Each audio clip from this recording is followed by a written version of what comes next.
Muchas gracias. Muchas gracias por la invitación a GenLab. Ya, bueno, como les comentaba, soy directora del laboratorio Oncogenomics, que pertenecemos al grupo A1 desde hace un par de años. Les voy a contar un poquito de forma general lo que hacemos en el laboratorio, a lo que nos dedicamos y algunos datos de un trabajo que estamos realizando en EGFR en cáncer de pulmón. Un pequeño índice, hablar de generalidades del cáncer de pulmón, sobre la medicina de precisión, que es a lo que nos dedicamos en el laboratorio Oncogenomics, consideraciones especiales para el testeo en estos exámenes y el patrón de mutaciones en el gen EGFR que encontramos en los casos analizados en el laboratorio. Bueno, todos creo que tenemos un poco de idea de lo que es el cáncer de pulmón. En general, el cáncer son células anormales que crecen en un tejido, en este caso van a crecer en los pulmones. Algunos de los síntomas, principalmente, obviamente, síntomas hay muchísimos. Algunos iniciales son una tos que no desaparece, dolor en el pecho, dificultad para respirar. Factores de riesgo que podemos encontrar para el cáncer de pulmón es, obviamente, fumar tabaco, exposición al humo de segunda mano de no fumadores, riesgos laborales, como algún producto químico o algo que podamos inhalar y respirar, contaminación del aire, síndromes de cáncer hereditario y enfermedades pulmonares crónicas previas que presente el paciente. Generalmente el cáncer de pulmón es diagnosticado en estadios avanzados, por lo que el tratamiento es bastante complejo. En este caso, la sobrevida media a 5 años es solo del 12% de los pacientes. Y bueno, los tipos más comunes, obviamente hay muchos más, pero los más comunes son el carcinoma de células no pequeñas, en lo que nos centramos en el trabajo, que es el más común y de crecimiento lento, y el carcinoma de células pequeñas, que es el menos común y normalmente suele crecer mucho más rápido. Algunos datos generales que podemos encontrar en la base de datos de Globocan, del IARC. A nivel global, el cáncer de pulmón se sitúa en el primer puesto de incidencia y en mortalidad. Más o menos son unos 2.500 casos en 2020 de nuevos casos diagnosticados y una mortalidad de casi 2 millones de casos ese mismo año. Cuando vemos más o menos la distribución en poblaciones, podemos ver que realmente las poblaciones de países desarrollados, lo que tradicionalmente decimos como países desarrollados, son los que tienen mayor tasa de incidencia y mortalidad, seguidos por países de Caribe y Latinoamérica. Si nos centramos en Perú, el cáncer de pulmón no es de los primeros que se diagnostican, en unos casos está en la posición en el ranking 7, sin embargo sí está en la segunda posición de tasa de mortalidad. Son más o menos, en el 2020 fueron algo más de 70.000 casos diagnosticados y el número de muertes alcanzó 35.000 casos. Que esté posicionado en el segundo puesto en ranking, obviamente es porque, como les decía inicialmente, es un cáncer que se suele diagnosticar en estadios avanzados y una gran problemática en el Perú es que la mayoría de los casos se diagnostican en etapas avanzadas en la mayoría de las neoplasias. ¿Qué es la medicina de precisión? Me imagino que ya han habido charlas que les han contado un poquito. Es a lo que nos dedicamos en el laboratorio. Algo importante en este campo es, bueno, en cáncer siempre la estrategia tradicional de tratamiento ha sido la cirugía, extirpar el tumor, quimioterapia o radioterapia. Desde hace años este esquema, este dogma ha cambiado porque hay un desarrollo de nuevos tratamientos, nuevas drogas de manera brutal. En esto se basa la terapia dirigida, la inmunoterapia, la terapia hormonal. Cada vez hay más terapias dirigidas a tipos de tumores concretos con una genética concreta, ¿no? Y además la información de los ensayos clínicos, combinación de fármacos, distintas líneas de tratamiento, hace que cada vez haya más información, más tratamientos disponibles que tenemos que ver qué pacientes son los más adecuados a sus tratamientos, ¿no? En esto nace lo que ya podemos llamar la medicina de precisión o la medicina personalizada o individualizada al paciente oncológico. Como un resumen, bueno, es la necesidad de desarrollar estrategias personalizadas para guiar el diagnóstico, el tratamiento y el seguimiento de diversas enfermedades con un componente genético. Y simplemente, bueno, pues es adoptar, como les estaba diciendo, qué terapia es la ideal para un tipo de paciente, ¿no? No tener la misma terapia para todo el mundo, sino tener terapias específicas. Un ejemplo que siempre hablo a los pacientes cuando vienen al laboratorio y no saben qué es lo que vamos a hacer, qué examen le vamos a hacer y para qué, yo les hago el ejemplo de los antibióticos, ¿no? Antes, cuando tú tenías una infección, ibas al médico, te dan un antibiótico de amplio espectro y a ver si te curabas. Si no te curabas, no se te iba la infección, ya te hacían más exámenes, ¿no? En cáncer era similar. Tenías cáncer, había unas quimioterapias, unas radioterapias, es lo que te daban.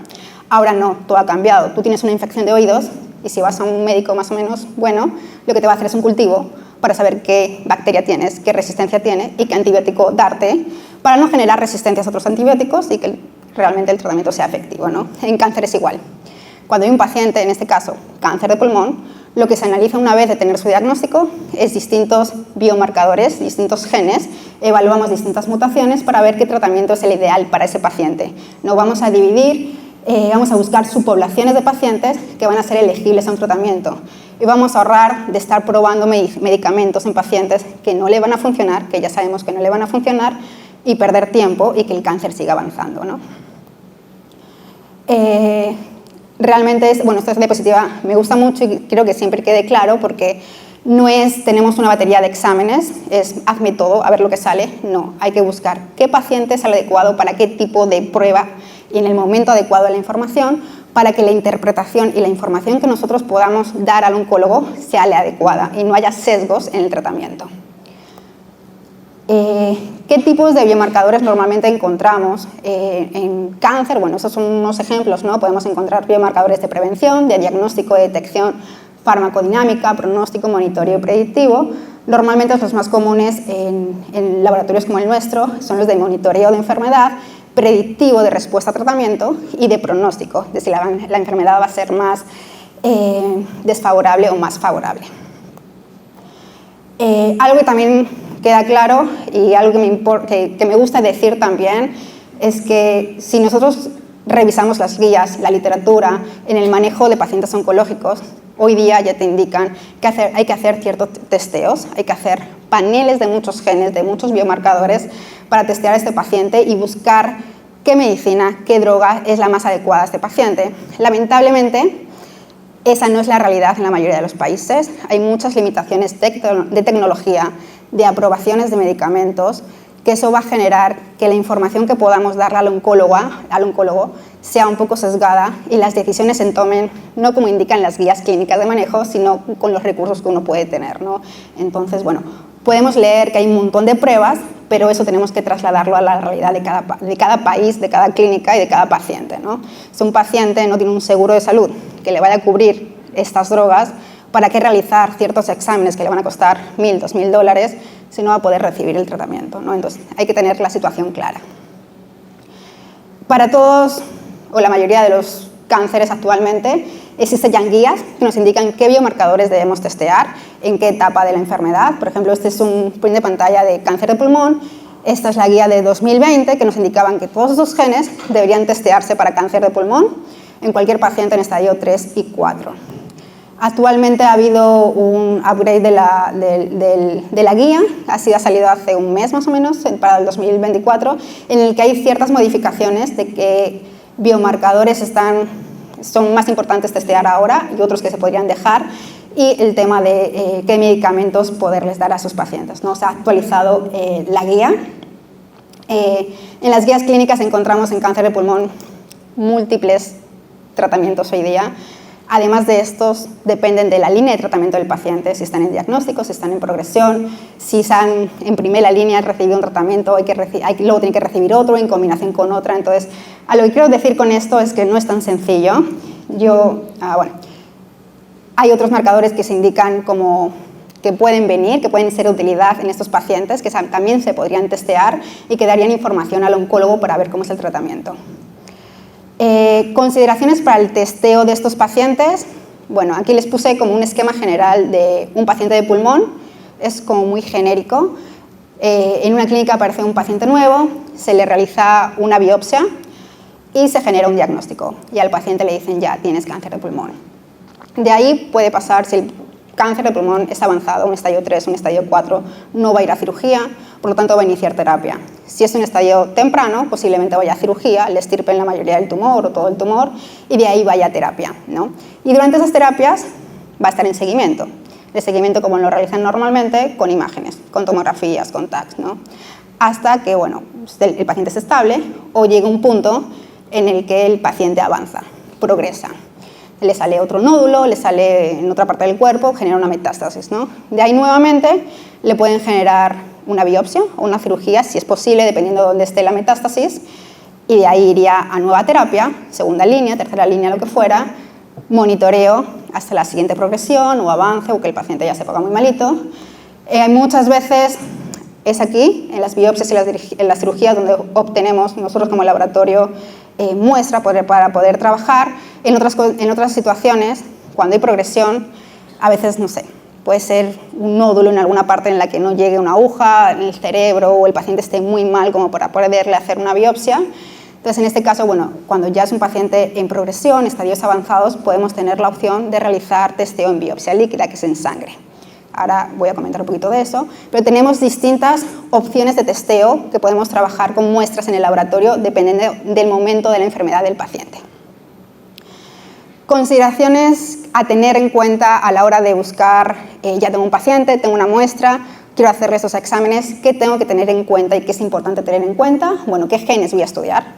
Depende mucho si vamos a emplear paneles comerciales, paneles que estén diseñados, si vamos a hacer, no sé, exoma, algo así.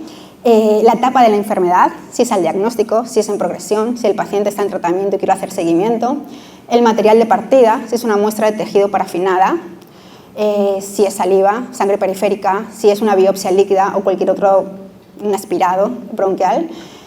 La técnica o la plataforma para testeo, aquí puse dos, PCR, NGS, nosotros solo trabajamos con NGS, pero bueno, puse PCR porque también es muy posible. Tiempo de respuesta al ensayo, según las guías, desde que el paciente tiene un diagnóstico hasta que deberían salir estos resultados para saber qué tratamiento darle, debería ser un plazo máximo de 2 semanas. Esa realidad no es tan exacta porque dependemos de muchas cosas. Generalmente los diagnósticos de patología demoran, no hay muestra suficiente, hay que volver a pedir una nueva muestra, o los seguros todavía no aprueban esto, o el médico se demora. Bueno, generalmente deberían ser máximo 2 semanas, nos toma un poquito más de tiempo, ¿no? Por todos los temas administrativos previos. Los costos, obviamente, también son importantes. Si tenemos secuenciación basados en paneles que ya están diseñados, que son paneles de genes específicos para ciertas patologías, van a ser mucho más económicos que si algunas plataformas que quieren analizar 500 biomarcadores o algo más, van a ser un poco más costosos y hay que ver la realidad de cada laboratorio, de cada país o quién lo esté pagando, ¿no? Y bueno, la disponibilidad o acceso al tratamiento es lo que les decía al inicio, ¿no? Que nosotros podemos tener opciones a muchas pruebas, pero que hay que tener un poco en claro la realidad de cada paciente, ¿no? O sea, tampoco podemos dar falsas ilusiones a un paciente. Si ese paciente va a ser imposible que se costee el medicamento, porque son medicamentos muy caros y no tiene un seguro que le vaya a proporcionar el medicamento, pues hay ciertas pruebas que tal vez no merece la pena hacerle a ese paciente, ¿no? Entonces, eso sí hay que tener en cuenta, y también las regulaciones de cada país. Puede existir un medicamento que sirva para tal tipo de cáncer de pulmón, para tal tipo de paciente, pero en Perú no haya ese medicamento, no esté aprobado y no se pueda usar. Entonces, también hay que tener claro eso. Para el testeo de pulmón, 2 tipos de muestra que trabajamos principalmente. La muestra de tejido, que es la muestra parafinada en el bloque, que normalmente una vez que sacan la biopsia o sacan el tejido de la cirugía, ese bloque, ese tejido se fija en formol, se parafina, va a patología, le hacen su diagnóstico, y ese bloquecito, que bueno, si ven ahí en la imagen, es el que nos llega a nosotros. O también tenemos la opción de una muestra de sangre, que es el ADN circulante. Es ese tumor, ese nódulo que esté en el pulmón, que si ya es un estadio avanzado, ese tumor va a estar dividiéndose, va a estar alocado, se va a generar procesos de apoptosis o de muerte celular, y ese ADN se va a escapar al torrente sanguíneo. Nosotros podemos detectar ese ADN del tumor en la sangre. Entonces podemos utilizar también ese tipo de muestra para este testeo. Diferencias entre ambas muestras que hay que tener claro. Bueno, ambas son muestras somáticas. Muchas veces cuando se habla de muestra de sangre se puede pensar que es una muestra germinal. No es una muestra germinal, es una muestra somática. La de tejido es procedente de una biopsia, de una cirugía o de un aspirado bronquial. Esto nos va a proporcionar información no dinámica de la heterogeneidad del tumor, es decir, la información que me va a dar es de cuando han tomado la biopsia o de cuando han hecho la cirugía. Si el paciente luego sigue tratamiento, esa muestra va a ser de ese momento, no de después del tratamiento. Si a ese paciente le han quitado todo el lóbulo del pulmón donde estaba el tumor, ya no voy a tener más muestra donde poder seguir cómo está ese tejido, ¿no? Ese tumor. Para poder hacer procesos de NGS necesito que la celularidad tumoral sea mayor del 80% según las guías, pero sí podemos trabajar hasta con el 10%. Ya está totalmente validado. Más o menos se pide un rendimiento de más de 100 nanogramos de ADN. se habla de procesos de calidad de la muestra y en este caso la antigüedad de la muestra. Las muestras las guardan en archivos de patología en los hospitales 50, 60 años, o sea, un montón. Entonces, hay estudios en que dice que más de 10 años de estas muestras pierden calidad. Eso va a depender mucho de la institución, de cómo hayan fijado, se han utilizado tampones buffer tamponados, cómo hayan fijado, los tiempos de hipoxia, desde que sale la pieza de cirugía y baja patología, cómo la han mantenido. Eso va a generar muchas diferencias en la calidad de la muestra dependiendo de las instituciones y de los países. Entonces, es un punto importante, la antigüedad de la muestra y cómo se conserven. El desgaste del material por procedimientos previos. Como les decía, estas muestras generalmente, una vez que hacen la cirugía, la biopsia, van al patólogo y el patólogo lo que va a trabajar es hacer un montón de inmunohistoquímicas para saber qué diagnóstico tiene el paciente. Muchas veces en esos procesos se desgasta la muestra. Imagínense una biopsia de pulmón, es un granito de arroz, menos a veces. Entonces se desgasta la muestra y el oncólogo nos manda al paciente a nosotros, ya háganme todos esos exámenes para saber qué tratamiento le doy y ya no tenemos muestra y no podemos trabajar. Entonces es un problema serio que tenemos en el laboratorio. Procesos de descalcificación. Muchas veces muchos tumores hacen metástasis en hueso. Obviamente toman biopsias de hueso. El problema es que para hacer todos los procesos de patología hay que descalcificar, es decir, hacer la muestra más blandita. En esos procesos degradan el ADN. Entonces hay hospitales, hay centros que utilizan procedimientos más robustos que nos degradan el ADN porque son más económicos y ya nosotros no podemos trabajar con esa muestra porque el ADN está degradado. Entonces hay otros procesos que son un poco más costosos que deberían estar implementándose para que posteriormente sí la muestra pueda ser trabajada por molecular, ¿no? Son otros de los procesos que encontramos continuamente. Y diagnósticos incompletos. Muchas veces, y lamentablemente la realidad del país, es que hay hospitales nacionales que no tienen forma de costearse inmunohistoquímicas. Entonces, muchas veces los diagnósticos de los pacientes son sugestivos.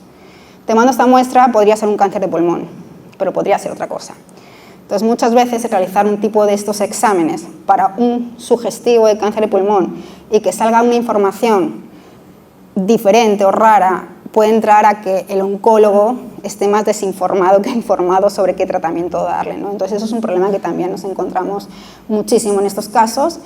Para la muestra de sangre, de DNA circulante, como les decía, es una muestra somática que procede generalmente de sangre periférica, también podría ser utilizado de otro fluido corporal, como orina, saliva.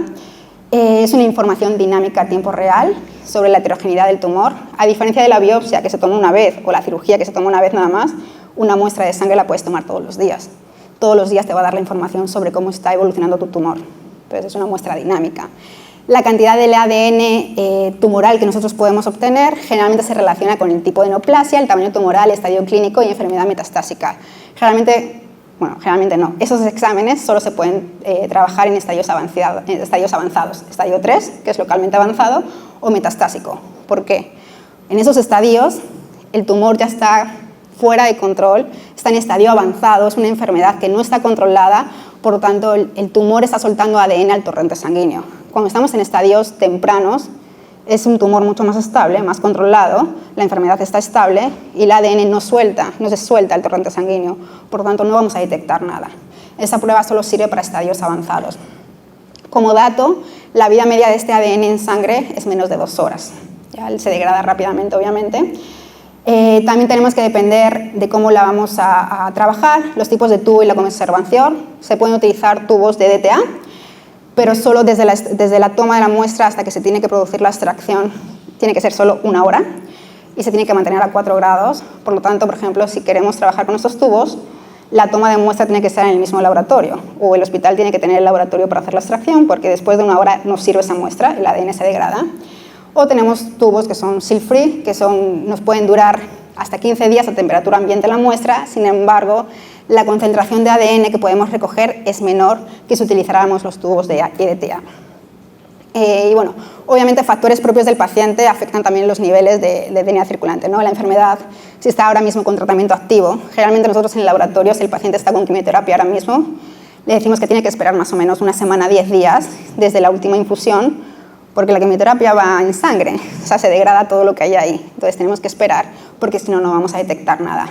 También, por ejemplo, si el paciente está activo, si hace ejercicio, los niveles de DNA circulante ya está reportado que bajan. Si tienen, por ejemplo, procesos inflamatorios crónicos, también la cantidad de ADN está reportada que disminuye. Entonces hay que tener en cuenta todas esas condiciones del paciente para decidir en qué momento, en conversación con él y con su oncólogo, es mejor momento para tomar la muestra. Entonces, bueno, tenemos los dos tipos de muestra con los que podemos trabajar en cáncer de pulmón. Como dato, a la hora de la molecular, del NGS, en el tejido nosotros tenemos que trabajar con un componente más o menos del 10 al 15% de celularidad tumoral y obtener más o menos una concentración de 4 nanogramos microlitro, y el secuenciamiento se hace a una profundidad de 500 a 1000 por y una fracción alélica mínima detectamos del 5% de la variante. Cuando hablamos de la sangre, del marcador circulante, nosotros partimos de una concentración mínima de 0.5 nanogramos microlitro y la secuenciación ya no es a 500 o 1000, la secuenciación es a una profundidad de 30.000 por, mucho más, y podemos detectar variantes al 0.1% de fracción alélica. Y como les decía al inicio, es importante que esta prueba solo se puede realizar en estadios 3 y 4 con enfermedad no controlada y que el paciente no esté en tratamiento o que desde la última infusión de tratamiento haya al menos una semana o 10 días. Ya, pero si no, no vamos a detectar nada de ADN.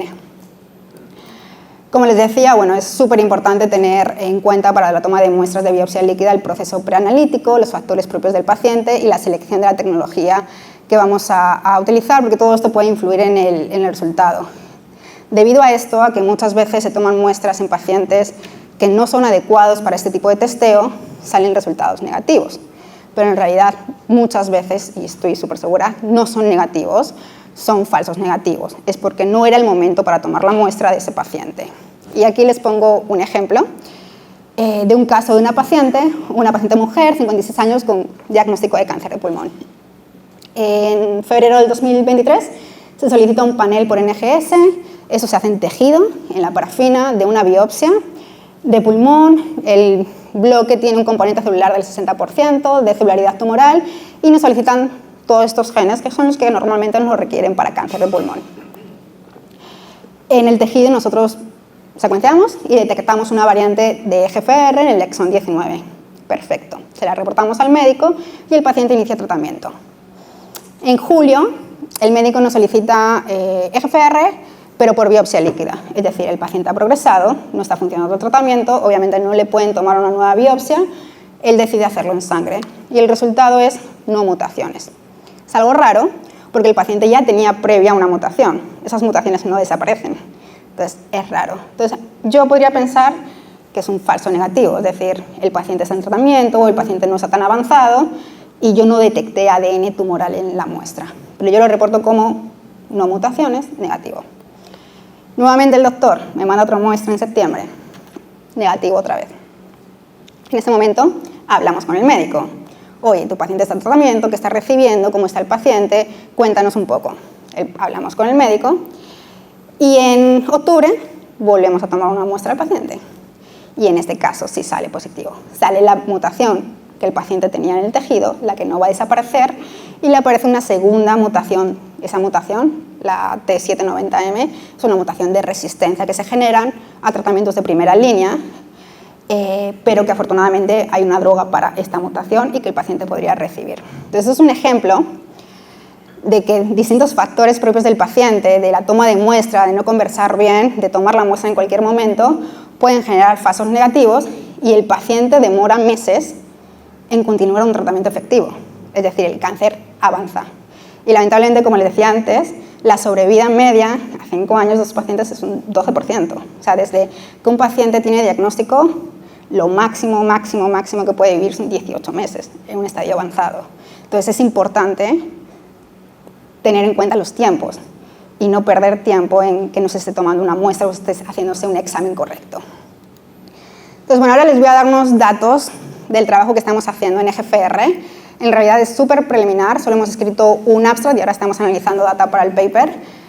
Pero bueno, nosotros teníamos una serie de pacientes desde el 2016 al 2023. Son unos 1.489 casos de pulmón que se han analizado en el laboratorio. Son pacientes que acuden al laboratorio para testeo de pulmón y bueno, son todos esos. En el estudio se han sido incluidos 1.401, 88 fueron descartados porque la muestra fue insuficiente, no podíamos detectar, no podíamos trabajar con esa muestra. Bueno, el 61% fueron mujeres. El tipo de testeo en tejido fueron casi el 30% creo que eso está al revés. Están al revés los datos. El 30% es en biopsia líquida en circulante y el 70% en parafina. Estadios 3 y 4 todos, la mayoría son metastásicos, estadio 4, el 77%. El subtipo histológico, el 100% de los casos son adenocarcinomas. La línea de tratamiento, bueno, el 3% han sido al diagnóstico, en primera línea el 43% y en segunda línea más del 50%. Y bueno, como dato de las instituciones en las que provienen estos pacientes, el 72% son de instituciones públicas aquí en Perú y solo el 27% de instituciones privadas. Bueno, en el análisis de EGFR lo que secuenciamos, nosotros tenemos dos paneles, secuenciamos EGFR solo exones 18, 19, 20, 21, que son los que realmente es de importancia clínica hoy día porque son para los que hay medicamentos diseñados, ¿no? El tipo de testeo, como les decía, se hace en tejido o en tenia circulante tumoral. Para eso tenemos dos tipos de paneles.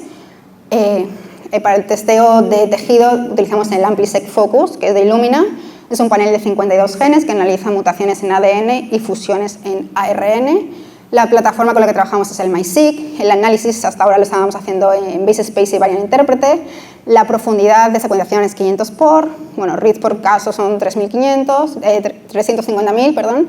Y el límite de detección o la fracción alélica que detectamos de mutaciones es hasta el 5%. En realidad nos permite el análisis detectar variantes más chiquitas, pero según las guías, para este tipo de prueba, el corte basal sería 5%. Cuando hablamos de DNA circulante tumoral, nosotros trabajamos con un AmpliSec On Demand Custom que nosotros diseñamos en el laboratorio y validamos. También trabajamos con la plataforma MySeq, el análisis es igual con Variant Interpreter. La profundidad de secuenciamiento aquí es 30.000 por, muy diferente al tejido. Requiere 21 millones de reads por caso y el límite de detección es el 0.5% de fracción alélica. Podemos detectar súper chiquitas las fracciones, en este caso de biopsia líquida, porque a veces las mutaciones de resistencia aparecen en el 0. algo o 1. algo de fracción alélica. De todos estos pacientes de los 1401, tuvimos mutados 450 casos, el 33%. De ellos, el 68.9% eran mujeres y pacientes que tuvieron una sola mutación en EGFR fueron la mayoría, el 84.7%, pero sí tenemos un 15% de pacientes que presentaban dos mutaciones, conmutaciones en el gen EGFR.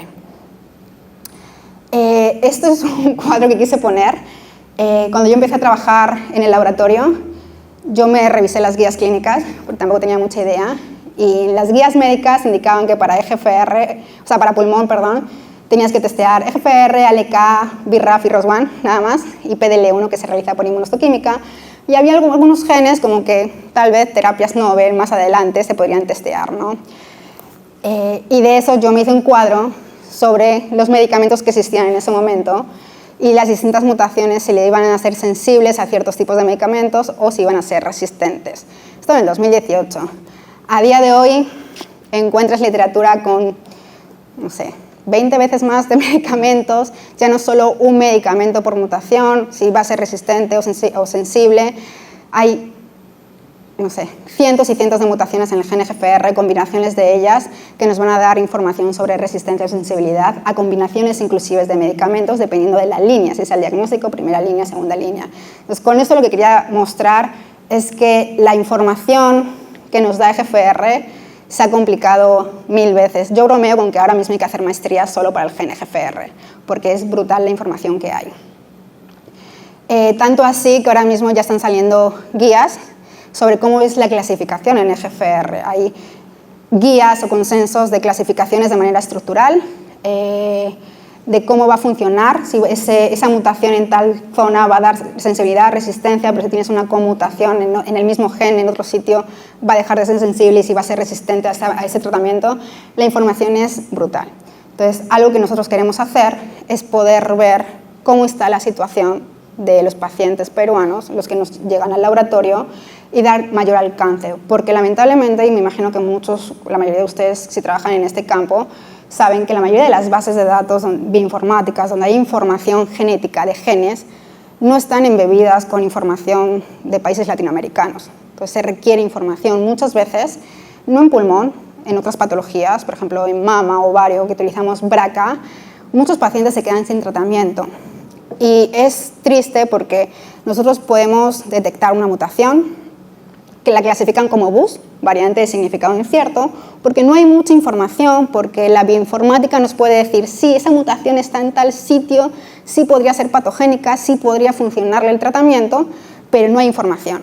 Nadie ha dicho nada en una base de datos, no hay ninguna publicación. Entonces ese paciente, lamentablemente, como no se clasifica como patogénica esa mutación, a pesar de que tenga la clínica, de que tenga los síntomas, de que tengan sus familiares mamás, primas con cáncer de mama, ovario o páncreas o lo que fuera, no recibe el tratamiento porque no está publicada la clasificación de la mutación.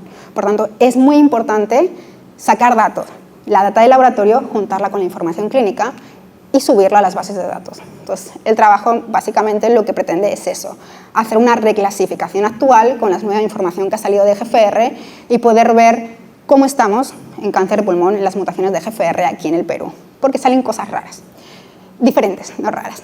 Entonces, la mayoría de las guías, bueno, ahí les puse el paper, clasifican ahora mismo en mutaciones clásicas de GFR, que son de lecciones del exón 19, y bueno, la mutación 858, y mutaciones de GFR no clásicas, que bueno, las más frecuentemente es como no comunes, bueno, ahí les pongo las mutaciones y combinaciones de ellas.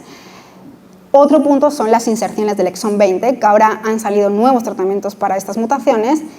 Y un tercer punto, como mutaciones muy raras o combinaciones de ellas, de una común y una muy rara, que las llaman como las mutaciones complejas. Es bien tedioso hacer esas clasificaciones, pero dependiendo de esas clasificaciones, nosotros vamos a saber si ese paciente sí sería sensible o no sería sensible a ese tratamiento. Un día el oncólogo, yo al principio les reportaba, doctor, su paciente tiene esa mutación. Perfecto. Ahora salen varias mutaciones y me dice, ya, pero ya, tiene estas mutaciones, pero ¿funciona la droga o no funciona? Porque es tan compleja la información que hay hoy día de combinaciones que necesitamos mayor información y no la tenemos. Entonces, bueno, como datos muy puntuales de lo que estamos obteniendo, nosotros tenemos, bueno, de esos 450 EGFRs mutados en nuestros pacientes de los 1.400 casos de pulmón, mutaciones del exón 19, que son la mayoría, tenemos un 58% de positivos, la 858, que es otra de las comunes, en un 41%, y luego de las no comunes, tenemos inserciones del exón 20, que siempre han sido bien poquitas, 6.2, pero ahora se les está dando mucha importancia porque hay dos drogas que se han diseñado para mutaciones para esta región. No comunes, en general, el 5.6%, y complejas. Las complejas son una común y una no común o muy rara, el 2.2% que encontramos. Imagínense que para esas complejas no hay información clínica. No sabemos. Nosotros podemos reportar esas mutaciones, pero no sabemos hoy día si va a funcionar un tratamiento o no, porque no hay data clínica. Entonces, bueno, eso es más o menos lo que nosotros encontramos en nuestros pacientes. En el exón 20, como les decía, nosotros tenemos 28 casos nada más. La mutación T790, que les decía al inicio del caso que les mostré, que es una mutación que aparece de resistencia al tratamiento en primera línea, tenemos 11 casos. Y en combinación con mutaciones comunes tenemos 61 casos. Y luego aparecen otras mutaciones raras, clasificadas como muy raras, que también nos salen en nuestros pacientes, ¿no? Entonces, como hallazgos muy sencillos que nosotros hemos encontrado hasta ahora en el primer análisis, es que además hemos encontrado 4 mutaciones T790, que normalmente son mutaciones de resistencia cuando se ha dado un tipo de tratamiento. Las tenemos de nuevo, pacientes que al diagnóstico del cáncer de pulmón ya la tienen. Entonces, en ese caso, son cosas raras, tenemos 4 casos. Tenemos una mutación similar a la T790, que la llaman LIKE3R. Es una mutante de T790 de resistencia en el exón 20. Hay algún reporte en algún artículo. Encontramos también una mutación novel en el exón 20 que no se ha reportado previamente en un paciente. Y tenemos 2 mutaciones también puntuales no reportadas previamente en ninguna base de datos en el exón 19. Y ambas con mutaciones que han sido en conjunto con otra mutación del exón 19. Entonces, esta información a estos pacientes, que no hay información porque pueden ser mutaciones tal vez propias de la población de acá, de Latinoamérica o de Perú concretamente, se quedan sin saber si pueden recibir un tratamiento o no. De ahí la importancia de hacer estos trabajos y poderlas analizar junto con la data clínica y poder publicarlo y subirlos a bases de datos, ¿no? Porque tal vez otros países, en Colombia, en Ecuador, en Brasil, también salgan estas mutaciones y que la clínica diga que podrían ser mutaciones que puedan significar que si le damos el tratamiento, funcione. Y bueno, simplemente les puse un cuadrito de otros genes que nosotros testeamos en cáncer de pulmón según las guías y bueno, estos son los porcentajes de mutaciones que encontramos. Generalmente KRAS es un gen que en cáncer de pulmón genera resistencia también. Si sale KRAS no va a salir GFR, aunque hay casos raros que salen ambos. Y ahora también hay una droga para una mutación de KRAS. Y bueno, NTRK, el último gen, también está en las guías, pero hasta la fecha, en todos estos años, nunca hemos tenido un paciente que sea NTRK. Y bueno, este es el abstract de lo que les he contado un poquito que hemos publicado en el congreso de ASCO, que fue el mes pasado, y bueno, ahora estamos trabajando para la publicación, ¿no? Y bueno, nada más de agradecimientos al laboratorio, a los chicos, a nuestro gerente, a Genlab, a Guillermo Trujillo, de Illumina Felipe Turra, y bueno, aquí les pongo una foto, no tengo una foto como más formal, solo de un cumpleaños, del equipo de Oncogenomics, ahí está Marco, que es nuestro biólogo jefe, y nada, o sea, cualquier consulta pueden escribirnos. Gracias.